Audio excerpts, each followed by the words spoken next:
How's it going, everyone? It's Harvey from Weather SpongeBob 1000, and in this video, we're going to focus on the next few winter storms that are expected to move through the eastern half of the United States, where a large portion of the Midwest and potentially the Northeast could experience over a foot of snow. But before I begin, make sure to subscribe if you want to see more weather content. So let's begin by taking a look at the current forecasted radar from the European model at this time, and we do see a significant snowstorm move through the Midwest, where we're seeing heavy snowfall over a large area of the northern Midwest. This covers portions of the Dakotas, a little bit of Montana and Wyoming as well, and of course Minnesota's getting involved with very heavy snowfall. This as a result of a trough that's expecting to move ashore right along the Pacific coast, and along with it, we're going to see a lot of cold air behind this whole pressure system, like I've been saying over the past several days, and that's just going to create a very unstable environment right around the mid portion of the country. And at this point, I'd say more likely than not, we will see a major snowstorm impact the Midwest, as it seems like both of the two main computer models are in really good agreement that we're going to see a very significant snowstorm right around the northern Midwest, where many areas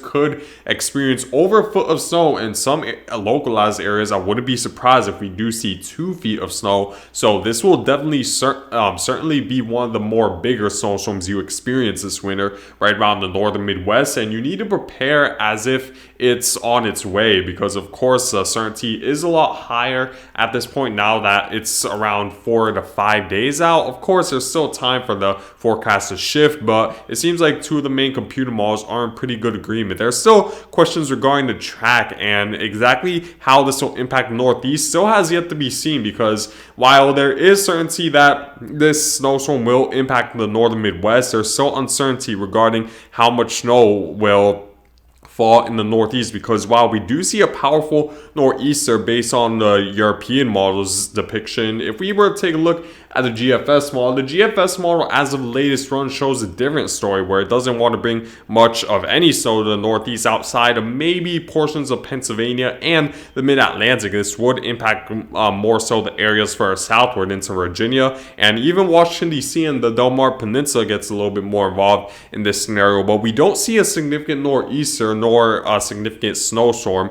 in the Northeast for at least the northern areas of the Northeast. So there's still pretty high uncertainty regarding whether or not we're going to see a major snowstorm in the Northeast. What will determine if we're going to see a major snowstorm or not in the Northeast is the position of the jet stream, because the thing is, the reason why the GFS model does not want to develop a low pressure system just off the Northeast coast is because we have this the GFS model forecasts that this trough that's lingering over eastern Canada will move southward and bring that Arctic air further southward along with it. And what that will do is that will straighten out the jet stream. Now, I know in a lot of my videos when I state that the northwesterly winds will will bring that Arctic air further southward, that typically means there's a lot more instability. But in this case, the opposite will occur, because we already have a big jet stream bump just to the west of this,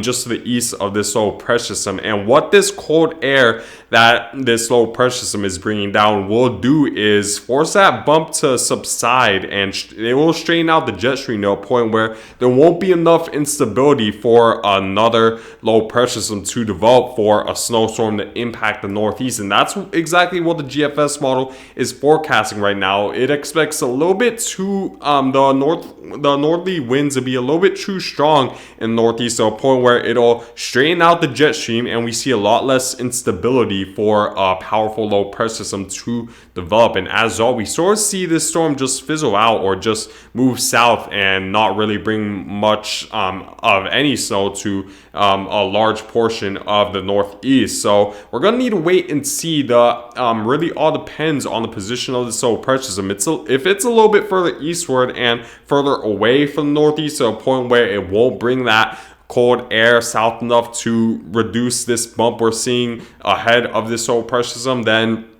we're more likely to see a snowstorm and enough instability for a powerful northeast snowstorm to develop. So we just need to pay close attention to this trough that's going to linger over eastern Canada. See how far south it goes, see how far west it goes to really determine if we'll see that significant snowstorm. The European model, of course, does not forecast that this low pressure system will move south enough and west enough to reduce the instability, so which is the reason why the European model does expect a significant snowstorm still for the northeast, where a lot of areas, especially in the interior northeast, experience over a foot of snow, and Boston and New York City might not be out of the woods when it comes to heavy snowfall as well, depending on how much cold air there is, at least on the western side of this low pressure system. We're just gonna need to wait and see, but I'll keep you guys updated over the next several days. But this could potentially be a very significant snowstorm for the northeast. And as for the Midwest, the certainty is high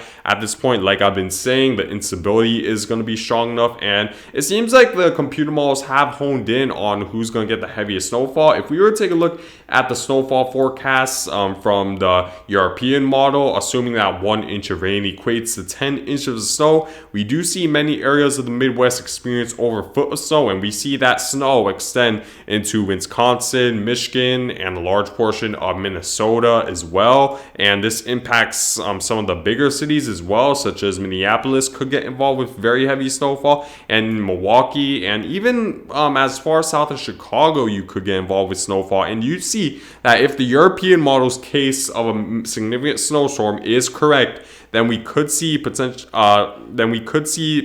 significant snow close to New York City metropolitan area. Hartford, Connecticut will get involved. Albany, New York. Many places in the Northeast will get impacted by very heavy snowfall if the European model was correct. But comparing that to the GFS model, we see that the GFS model is less confident in bringing as much heavy snowfall to the Northeast. While of course we still have this first smaller snowstorm that's going to move through right around the Sunday to Monday time frame in the Northeast that could bring heavier snowfall right around upstate New York, northern Pennsylvania, and even the northern portion of New Jersey and Connecticut. The more significant snowstorm would occur right around the midweek, and we do see that there's a lot less snow, that the GFS model is forecasting a lot less snow, and we see the snow move a little bit further southward. In fact, this is of course as a result of the fact that the GFS model expects the jet stream to straighten out a little bit, so the low pressure system won't move as north, so we see a little bit more of that snow move further southward to where Chicago, Indiana, and Ohio gets involved. So that will play a big role really in terms of how much snowfall you should expect, not only for Northeast but potentially the Great Lakes, because if we see the jet stream straighten out a little bit earlier than expected, like what the GFS model is forecasting, then we could see heavier snowfall in Chicago. So you want to pay very close attention to that. Still a decent amount of uncertainty. Going to need to pay close attention to this trough that's going to be located right around eastern Canada by early next week to really determine if we're going to see a major snowstorm. But for the Midwest, rest assured that you should experience very heavy snowfall at this point, so you need to prepare accordingly and do not go out unless it's an extreme emergency, because the snow will be heavy at times. And thanks to how powerful this low pressure system is, with the millibar pressure dropping down potentially into the 980s, we could see very strong winds too that could lead to blizzard conditions. So you need to make sure you take the right precautions as the snowstorm continues to head further westward. And another thing we're going to need to pay close attention to in the Northeast head into late this weekend into very early next week is this next snow event that's going to impact you guys more in the short term future, where we do see a little bit of snow impact portions of the Northeast. Move to the 18Z run. We do see that there's still going to be a trough that's going to move through, and there's just going to be just enough instability, just enough lift to induce a relatively large area of snow right around the Northeast, where we do see some moderate to heavier bands associated with this area of snow in upstate New York and northern Pennsylvania, and Connecticut could get involved as well with snowfall. So definitely keep that in mind throughout New England and the Northeast head into this weekend. You could expect anywhere from 1 to 3 to 6 inches of snow. That seems seems to be the current consensus from the computer model, saying look at what the GFS model expects with this snowstorm. We see a large area of 3 to 6 inches. Some areas could experience over 6 inches of snow, as I'd assume you're more likely to experience over 6 inches of snow in the higher elevations of the Northeast, such as the Catskill Mountains, of course. That's where you're more likely to receive the heaviest snowfall, as of course the temperature is cooler. There's less likely going to be there. The snow is less likely to melt on the surface. So as a result, you're more likely to experience a heavier snowfall. And of course, there's a lot more lift right around the higher elevations and a lot more convection as a result of pretty much an uphill wind that's going to force a lot of that moisture into the higher elevations that will create a lot more convective activity right around the higher elevations, which is the reason why the snowfall is peaking right around the Catskill Mountains of upstate New York. But we do see a large area of 3 to 6 inches of snow. This should impact you guys during right around Sunday to the very early stages on Monday. So keep that in mind. And you're probably wondering if New York City could get involved. While I'd say it's unlikely New York City will experience accumulating snowfall, you still could experience snow falling from the sky, but it won't necessarily accumulate since the temperature is expected to be a little bit too warm, where the temperatures will hover most likely at around the upper 30s for the most part, which is a little bit too warm for the snow to accumulate. But it is cold enough to see at least some snow in New York City fall from the sky, just not of course not accumulating, but it still should be one of your potentially your first snowfall for the New York City area. So if you're into that, this is definitely the weekend to enjoy it. And of course, we're gonna need to pay close attention to that next potential snowstorm for the Northeast as we approach next week. Now, taking a look at the North Atlantic oscillation forecast, we do see that now we're deep in the negative North Atlantic oscillation phase, which would make it more likely we're going to experience colder and snowier than average conditions in the near future, which is part of the reason why we're going to see we're going to see a multitude of winter storms move through the northern United States, right around the Midwest and Northeast. Of course, we have this snowstorm right now that's impacting areas of Michigan and Wisconsin, and well, of course, we're going to have another snowstorm impact the Northeast by late this weekend, and of course, we're going to have another more significant snowstorm for the northern Midwest and potentially Northeast head into midweek next week. So definitely keep that in mind as we approach the mid-December time period, and taking a look at what typically happens during a negative North Atlantic oscillation. It pretty much mimics what happens during a negative Arctic oscillation, where we do see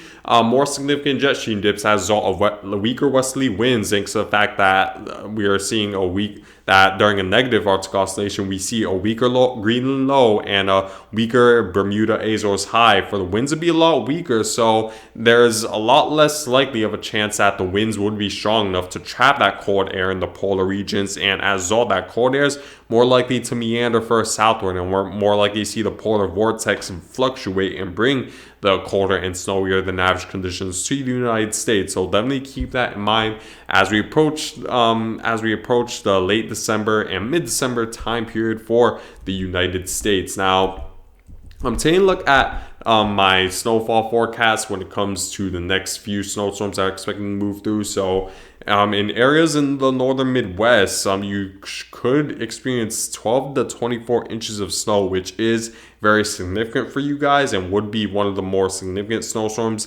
you experience this winter, and 6 to 12 inches just to the south of that. But there is, of course, that possibility we could see fluctuations in the forecast depending on whether the GFS and the European model is correct, more sickly for the Northeast, especially where the forecast is most uncertain at this time, where there's still a possibility of a major Northeast snowstorm. But we're just going to need to wait and see how the jet stream positions itself by next week to really determine if we're going to see that significant snowstorm. But anyways, guys, thank you guys for watching. Make sure to subscribe if you want to see more weather content, and I hope you guys have a great day.